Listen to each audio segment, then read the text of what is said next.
Let's talk about drone racing in Judge Eyes for the PS4.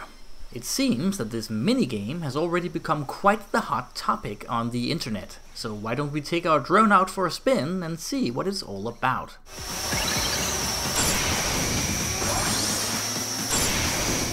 Since the drone is already in the main game and is used both for detective work and for picking up collectibles on rooftops, it only seems reasonable to put it to good use on the racetrack as well and become drone racing champion of Kamurocho.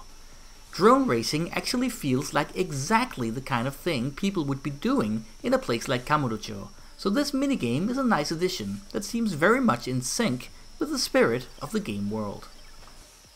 Drone racing works like a simplified form of Mario Kart, complete with the starting boost that I can never quite seem to pull off. You also have speed boost rings scattered around the track, as well as some health boosting ones, if you prefer those. And trust me, before too long, health will become much more important than a speed boost. Why? Because in contrast to Mario Kart, you can quite easily make your drone crash if you're not careful.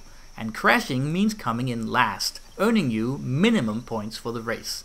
And in a 5-race Grand Prix, this is more or less guaranteed to make your dreams of first place all but impossible. Controls are simple. The left stick for accelerating, and the right stick for moving up and down. Then there's a turbo button.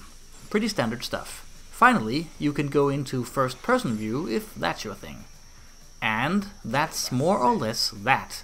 You can, of course, practice to improve your steering skills so you can get through narrow passages without hitting anything, but the most significant improvements will come from upgrading.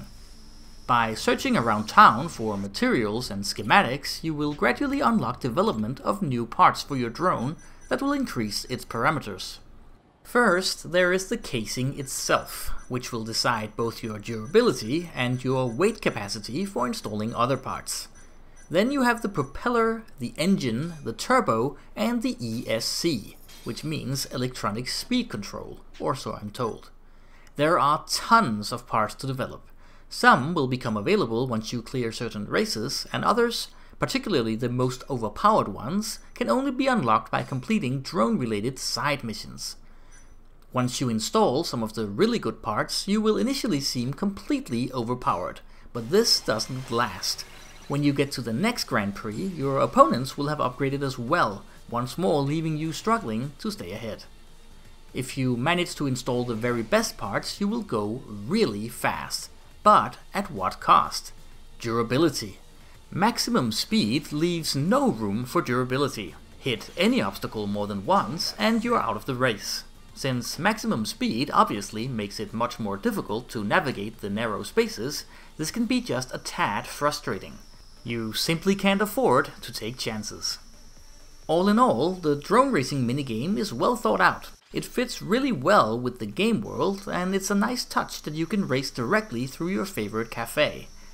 That collection of drone parts is also integrated into the main game makes it feel relevant.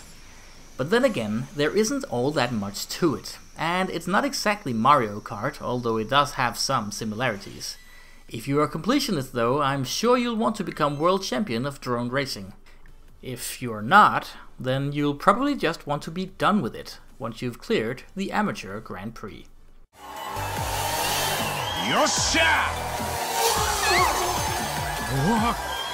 何するの？ よし